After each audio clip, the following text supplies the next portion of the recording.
Saudara, RUU perampasan aset yang jadi tuntutan publik untuk segera disahkan kini masuk dalam program legislasi nasional atau Prolegnas Prioritas 2025.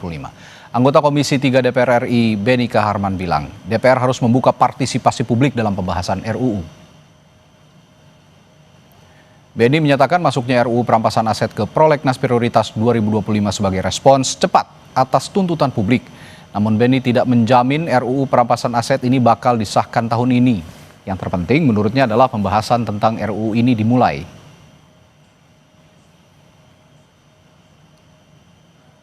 Ya, kan sudah diputuskan di Prolegnas, akan dibahas masuk Prolegnas prioritas, dan itu akan diserahkan kepada DPR untuk menyiapkan naskah dan tahun 2003 kan pemerintah sudah menyiapkan itu.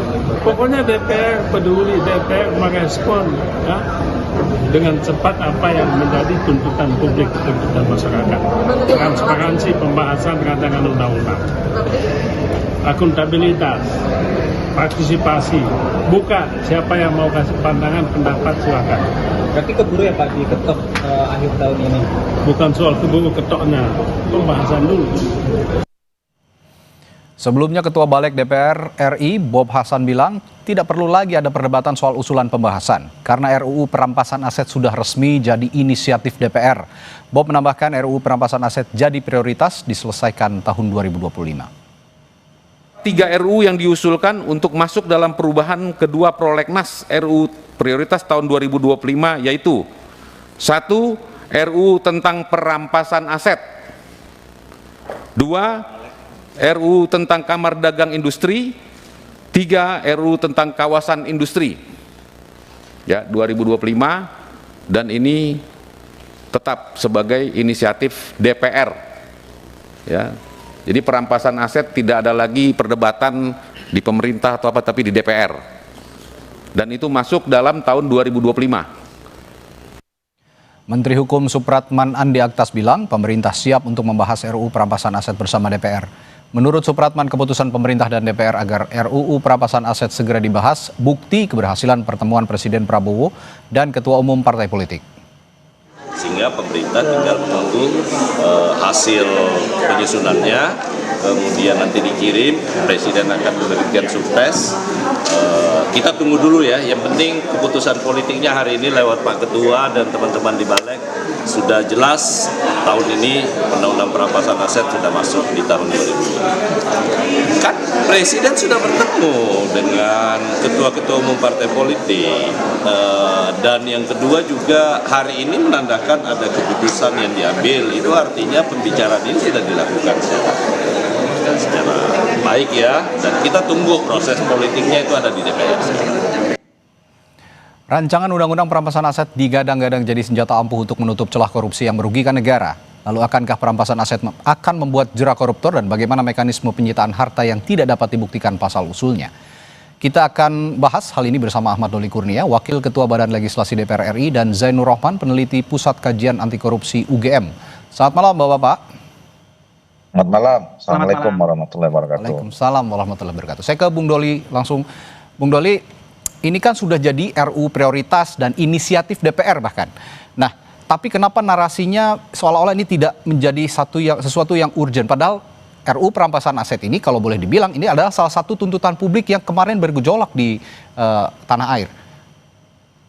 Ya, pertama saya mau jelaskan bahwa sebenarnya pembicaraan tentang rancangan undang-undang perampasan aset ini bagi kami di periode ini di DPR itu sudah berlangsung sejak awal periode ini sebetulnya ya. Dan saya juga tahu bahwa di pemerintah juga ada tim di Kementerian Hukum yang juga sering membahas ya tentang bagaimana supaya kita bisa menyesuaikan dengan sistem hukum kita yang tidak mengenal pembuktian terbalik. Terus kemudian bagaimana supaya kalaupun jadi undang-undang ini bisa efektif, tidak disalahgunakan oleh pihak-pihak atau kepentingan-kepentingan tertentu. Jadi itu sebetulnya bergulir selama ini sampai pada kesimpulan kemarin kita akhirnya mendorong supaya diselesaikan dulu undang-undang KUHP, baru nanti kemudian dibahas. Nah kemudian yang kedua yang paling penting adalah kita menempatkan bahwa undang-undang ini kalau nanti sudah menjadi undang-undang ya, perampasan aset ataupun apapun lah namanya nanti, ini adalah bagian dari kita berupaya secara serius untuk melakukan pemberantasan korupsi. Oke. Jadi artinya undang-undang yang berkaitan dengan pemberantasan korupsi sudah ada, ya ada Tipikor, ada TPU, tapi kita lebih memperkuatnya lagi dengan ini. Nah, sehingga memang harusnya ini menambah kekuatan atau nilai positif ya, bukan menjadi hal-hal yang kontraproduktif atau malah yang negatif terhadap pemberantasan korupsi itu sendiri. Nah, yang ketiga, kita kemarin menetapkan pada tanggal 9 September itu setelah melakukan ya tadi ya kajian situasi. Pertama kita cek teman-teman di Komisi 3 pembahasan undang KUHP itu sudah hampir selesai, mungkin sekitar mungkin bisa diselesaikan di akhir masa sidang ini. Oke. Ya, dan kemudian momentumnya ketemu dengan apa yang disampaikan adik-adik mahasiswa atau masyarakat kemarin dalam tuntutan 17+8 itu. Ya. Nah, itu yang saya kira kemarin pada akhirnya kita putuskan ya, sehingga sekarang masuk di dalam prolegnas prioritas tahun 2025. Oke, saya tertarik dengan pernyataan Anda, jangan sampai RUU ini menjadi sesuatu hal yang kontraproduktif. Di mana celah kontraproduktifnya? Bukankah RUU perampasan aset ini misinya adalah dalam tanda kutip memiskinkan koruptor, yang selama ini koruptor hanya dihukum tapi tidak dimiskinkan, sehingga masih tidak ada efek jera dalam kasus-kasus korupsi? Ya, tentu kita setuju ya, ketika seseorang atau kelompok orang setelah dibuktikan dan kemudian dinyatakan ya bersalah oleh peradilan kita, di mana mereka itu mengambil atau merugikan negara, tentu kemudian harus dikembalikan dan kemudian harus ada efek jera ya. Apakah kemudian nanti itu yang akan kita bahas. Apakah itu dimiskinkan dan proses pemiskinannya seperti apa gitu ya. Dan itu kan juga harus didetailkan nanti. Nah, kemudian yang kedua tadi yang saya sebut misalnya bisa jadi kontraproduktif itu adalah apabila undang-undang ini kalau tidak diatur secara detail dan kemudian kita tidak memperkuat aparat-aparat penegak hukum yang akan menggunakan atau yang kemudian menjadi melakukan tindakan terhadap tindak lanjut dari undang-undang ini, yaitu tidak disalahgunakan ya, tidak menyasar kepada orang-orang yang memang mungkin tidak terbukti melakukan kesalahan. Jadi kita tidak boleh kemudian menggunakan semua perangkat atau instrumen hukum termasuk undang-undang ini untuk proses kriminalisasi misalnya, atau kemudian menyasar kepada orang-orang yang memang tidak melakukan tindak pidana ya, kemudian terkena dan seterusnya lah. Jadi memang ini harusnya tepat sasaran, kemudian kerugian negara yang diambil harus dikembalikan kepada negara. Itu saya kira nanti yang akan lebih di depan untuk menjadi substansi dalam pembahasan undang-undang ini. Ya, saya tertarik juga pernyataan Anda tadi soal jangan sampai RUU ini nanti ataupun undang-undang ini apapun namanya nanti disalahgunakan untuk kepentingan tertentu. Saya akan tanyakan itu, tapi saya harus ke Mas Rohman dulu untuk menanyakan perspektifnya Mas Rohman tentang urgensi pembahasan RUU perampasan aset ini yang berlarut-larut, bahkan sampai detik ini juga seolah narasinya di DPR ini tidak menjadi sesuatu yang urgent. Bagaimana ini Mas Rohman? Ya, tentu Republik ini sudah sangat lama ya menanti undang-undang perampasan aset. Pertama kali dimuat dalam prolegnas, saya ingat saya itu 2008, Ya. 17 tahun yang lalu gitu ya. Sudah sangat lama. Nah, ini narasinya semakin menguat dengan tuntutan mahasiswa dan rakyat kemarin gitu ya. Saya berharap pembentuk undang-undang dapat memahami dan menyerap aspirasi rakyat yang sangat jelas itu gitu ya. Sehingga ketika sekarang sudah dimasukkan di dalam prolegnas, maka harus ada kesungguhan yang mengerahkan segala daya dan upaya untuk menyerap aspirasi rakyat, meaningful participation, agar rakyat itu bisa didengar, dipertimbangkan, dan dijelaskan di dalam proses penyusunan RUU perampasan aset ini. Yang kedua saya pikir gitu ya, concern soal penyalahgunaan RUU perampasan aset ketika nanti disahkan sebenarnya adalah concern yang tepat. tetapi juga tidak perlu berlebihan gitu ya. Kenapa? Karena undang-undang apapun itu bisa disalahgunakan kalau aparat penegak hukumnya tidak beres, kalau banyak judicial corruption, korupsi di bidang penegakan hukum. Oleh karena itu menurut saya ada dua langkah. Yang pertama, di dalam rancangannya sendiri, di dalamnya harus ada akuntabilitas setiap tindakan aparat penegak hukum. Harus meminta persetujuan kepada hakim atau pengadilan sehingga tidak kemudian semaunya sendiri mudah menyalahgunakan kewenangan. Yang kedua adalah kewenangan yang diatur di dalam RUU perampasan aset ini harus disebar di berbagai lembaga. Jangan ada lembaga yang memegang kewenangan dari hulu sampai hilir. Power tends to corrupt. Kalau kewenangannya absolut, itu korupsinya akan absolut. Dan itu bisa diatur sedemikian rupa, sudah ada banyak contoh-contohnya di negara yang lain gitu ya. Jadi menurut saya tinggal ini bagaimana DPR berkomitmen untuk serius membahas RUU perampasan aset ini, membuka ruang partisipasi seluas-luasnya. Publik juga tidak menuntut harus 3 bulan sah, tidak saya pikir. Yang penting kesungguhan untuk memulai membahas ini dan secara partisipatif membuka perdebatan publik yang berkualitas agar RUU perampasan aset ini yang pertama harus tajam, punya gigi, tapi yang kedua juga akuntabel.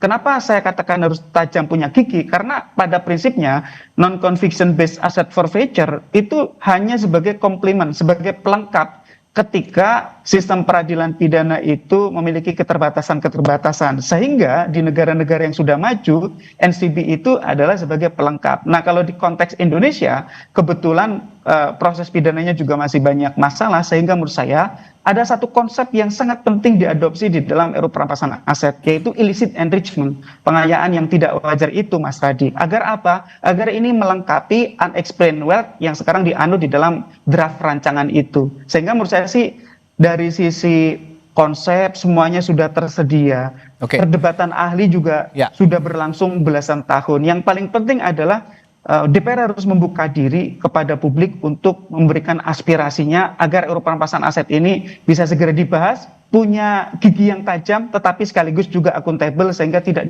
mudah disalahgunakan oleh APH kita. Itu Mas Roman, saya juga tertarik dengan pernyataannya Menteri Hukum Supratman Andi Aktas tadi yang mengatakan bahwa ini dilanjutkannya pembahasan RUU perampasan aset ini dan menjadi RUU prioritas DPR karena berhasilnya Presiden Prabowo bicara dengan partai-partai politik. Ini saya tertarik dengan pernyataan ini.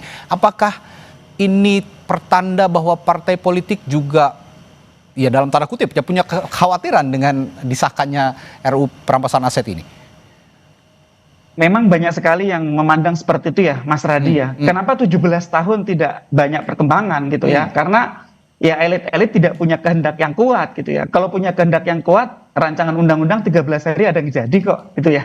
Jadi sebenarnya ini soal bagaimana kemudian konsolidasi ya politik yang ada di tingkat elit itu tuntas. Ketika sudah ada kata yang jelas dari eksekutif, dari presiden, kan tinggal bagaimana 82% suara di parlemen itu bisa diajak untuk punya komitmen yang sama gitu ya.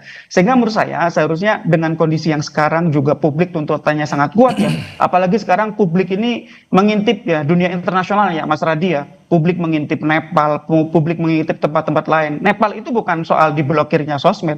Nepal itu youth movement karena korupsi yang sangat luar biasa menggejala di sana. Nepal itu indeks persepsinya mirip Indonesia gitu ya. Indeks persepsi korupsinya di angka yang buruk sehingga mereka punya aspirasi agar ada gerakan anti korupsi. Meskipun ya saya berharap kejadian di Nepal jangan sampai terjadi di Indonesia dalam konteks kerusuhannya, tetapi yang harus direspon oleh elit-elit kita adalah kehendak rakyat itu harus dapat ditangkap dengan baik dan kemudian diberi saluran yang itu tadi, didengar, dipertimbangkan dan mendapatkan penjelasan sehingga meaningful participation. Mas Radi. Ini masih berkaitan dengan partai politik. Saya kembali ke Bung Doli kalau begitu. Ini tadi saya sempat singgung, Bung Doli menyatakan jangan sampai ini disalahgunakan untuk kepentingan tertentu begitu ya, termasuk mungkin kepentingan politik atau kriminalisasi.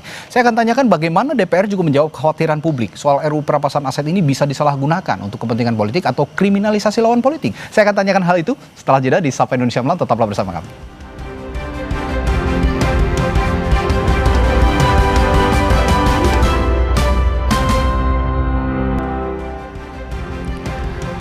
Masih membahas proses pembahasan RUU perampasan aset yang kini menjadi prolegnas dan RUU inisiatif DPR. Saya tadi bertanya ke Bung Doli, bagaimana DPR, Bung Doli, menjawab kekhawatiran publik soal RUU perampasan aset yang konon bisa saja disalahgunakan untuk kepentingan politik atau kriminalisasi lawan politik seperti yang Anda singgung tadi soal penyalahgunaan.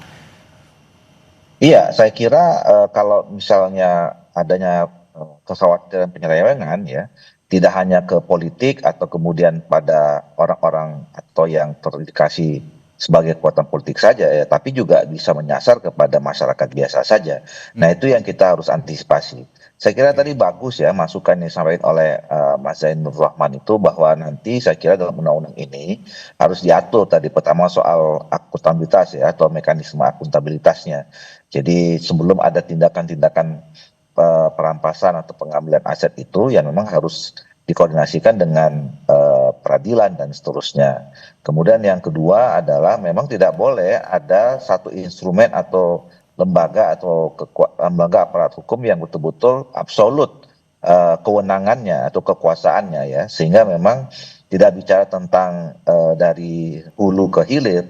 Nah, itu yang saya kira juga bisa mengantisipasi tidak terjadinya adanya penyelewengan atau penyalahgunaan kekuasaan terhadap pelaksanaan undang-undang ini. Oke, sekarang saya beranjak ke pembahasan penyitaan aset, mekanismenya ya, mekanisme penyitaan aset sendiri. Dari DPR sendiri apakah ada dukungan khusus terhadap mekanisme penyitaan aset yang dimiliki dari hasil korupsi, benar-benar didapatkan dari hasil korupsi? Karena bisa saja ini menyasar kepada pihak-pihak yang sebenarnya punya harta tapi bukan dari hasil korupsi, Bang Doli. Nah itu dia, itu yang saya kira juga menjadi salah satu kehati-hatian ya, terhadap penyitaan. Dan tadi ya dikaitkan dengan soal pemiskinan itu, di mana pada kita bisa menempatkan posisi dimulai darinya proses pemiskinan dan terhadap waktu yang seperti apa, ya kan? Nah, ini yang menurut saya juga nanti akan menjadi pembahasan serius. Nah, jadi kalau misalnya secara substansi saya tidak atau belum bisa menyampaikan ya, karena kan kita baru mulai. Walaupun saya katakan tadi secara umum kita sudah mulai diskusi lepas ya selama ini di teman-teman DPR, beranjak dari rancangan undang-undang yang dulu pernah disampaikan oleh pemerintah sebetulnya. Nah, tentu itu juga harus kita update, harus kita sesuaikan dengan perkembangan yang sekarang, dan kemudian tadi isu-isu yang mengemuka supaya memang undang-undang ini on the track ya. Poinnya adalah untuk membantu mensukseskan rencana kita untuk memberantas korupsi dan kemudian kekayaan negara itu yang memang bukan kepada haknya yang diberikan, itu dikembalikan kepada negara untuk dikembalikan kepada kepentingan rakyat bangsa dan negara kita, kira-kira begitu. Oke, kalau gitu untuk substansi mungkin Mas Rohman punya masukan terhadap hal ini, bagaimana mekanisme pembuktian terbalik atas harta yang tidak dapat dijelaskan sumbernya misalnya, Mas Rohman? Ya, untuk menghindari power imbalance ya, ketidakseimbangan power, maka pembuktian itu seharusnya tetap dilakukan oleh JPU gitu ya.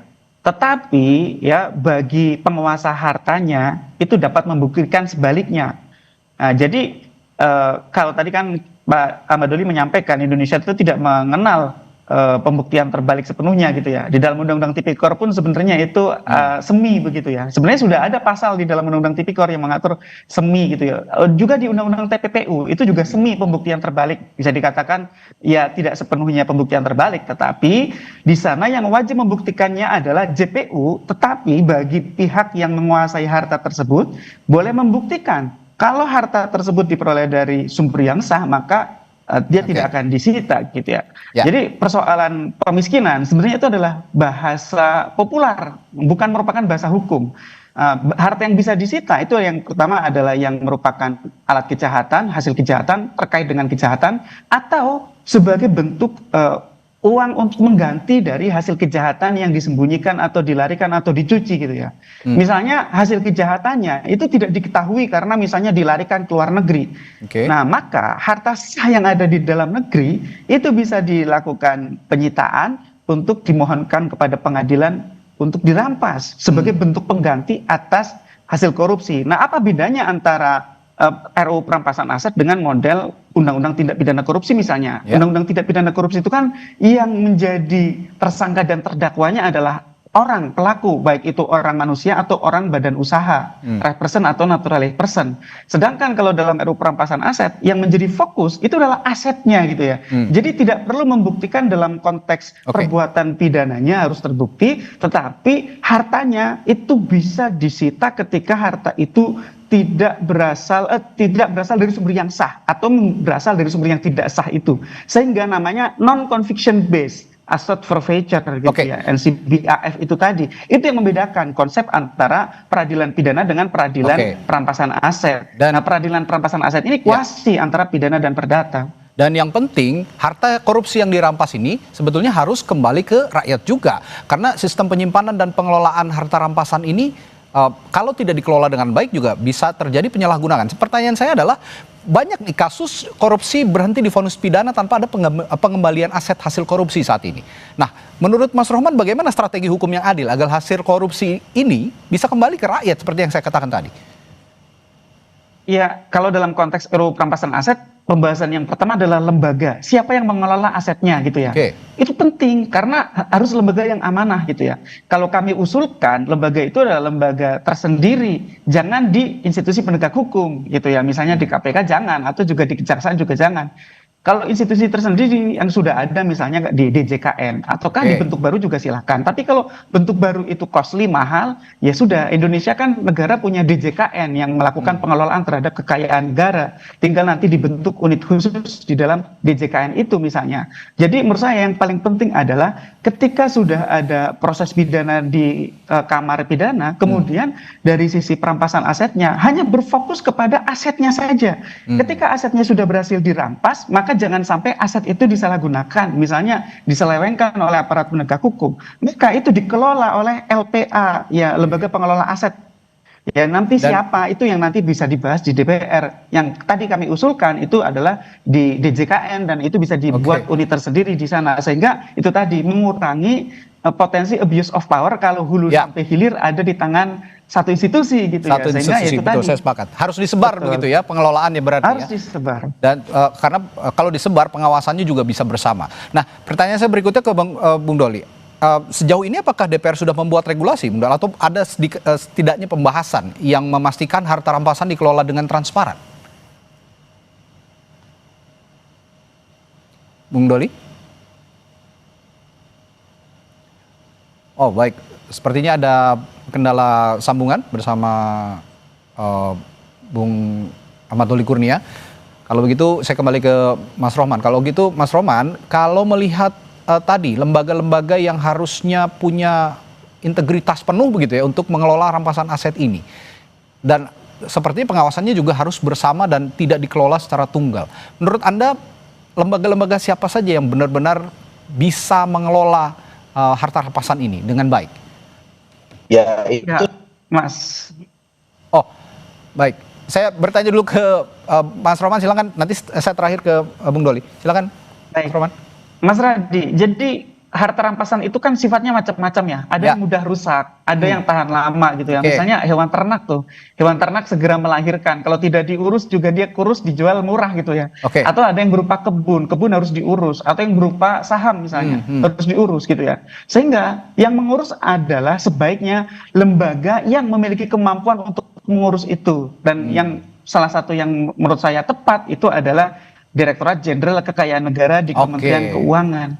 Mereka sudah punya sistemnya, sudah punya SDM-nya, sudah punya betul. Sehingga itu tinggal dilanjutkan saja. Kalau di aparat penegak hukum, misalnya di KPK atau di Kejaksaan, ya mereka kan spesialisasinya di bidang penegakan hukum. Kalau suruh mengurus harta rampasan seperti hewan ternak, kebun, saham, dan lain-lain, bisa rugi malah nanti. Ya, singkat saya terakhir ke Bung Doli. Kalau begitu DPR sudah punya mekanisme atau penyitaan aset yang diduga dari hasil korupsi ini, bagaimana mengelolanya? Oh, sepertinya sudah terputus sambungannya dengan Bung Ahmad Doli Kurnia. Baik, kalau begitu saya tutup saja dialognya malam hari ini karena RUU perampasan aset ini menjadi bagian penting dari tuntutan publik kemarin pada saat ada gejolak, sehingga sepertinya DPR juga harus benar-benar serius, meskipun ya tidak 3 bulan jadi seperti Mas Rohman tadi singgung, tapi setidaknya ada keseriusan untuk membahas ini. Dan tadi kita akan tagih janjinya bahwa di periode ini DPR akan bisa mengesahkan RUU perampasan aset. Terima kasih Bung Zainur Rahman dari Pukat UGM telah berbagi perspektifnya malam hari ini, dan sebelumnya tadi ada Bung Ahmad Doli Kurnia, Wakil Ketua Badan Legislasi DPR di Sapa Indonesia Malam, telah bergabung. Terima kasih Bapak, selamat malam.